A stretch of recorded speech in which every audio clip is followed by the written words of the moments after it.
दोस्तों, कहते हैं इस दुनिया में सबसे बड़ा प्यार एक माँ का प्यार होता है। एक माँ खुद भूखी रह सकती है, लेकिन अपने बच्चे को कभी भूखा नहीं देख सकती।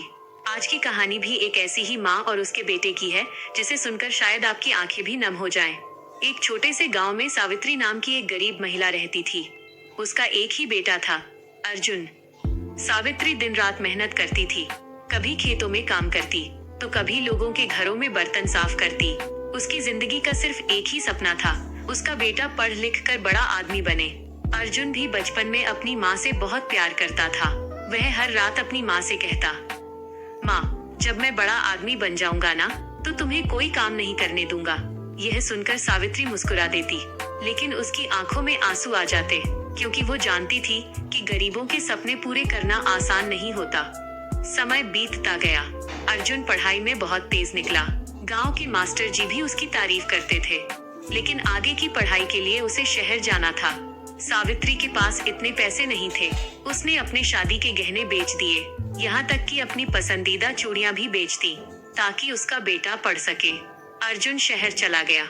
शुरुआत में वह रोज अपनी माँ को फोन करता था, लेकिन धीरे धीरे शहर की चमक दमक में वो बदलने लगा। अब उसे अपनी गरीब माँ से शर्म आने लगी थी। जब माँ फोन करती, तो वो जल्दी जल्दी बात खत्म कर देता। एक दिन माँ ने फोन पर कहा, बेटा, बहुत दिन हो गए तुझे देखे हुए, एक बार घर आ जा। लेकिन अर्जुन ने कहा, माँ, मैं बहुत बिजी हूँ, बाद में आऊंगा। यह सुनकर माँ चुप हो गई। उसने कभी अपने बेटे को मजबूर नहीं किया।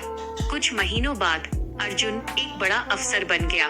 अब उसके पास पैसा था, बड़ी गाड़ी थी, बड़ा घर था, लेकिन अपनी माँ के लिए समय नहीं था।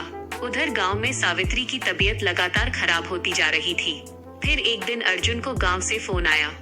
फोन पर किसी ने कहा, जल्दी आ जाओ, तुम्हारी माँ की हालत बहुत खराब है। ये सुनते ही अर्जुन के पैरों तले जमीन खिसक गई। वो तुरंत गांव पहुंचा। घर के अंदर जाकर उसने देखा, उसकी माँ एक पुरानी खाट पर लेटी हुई थी।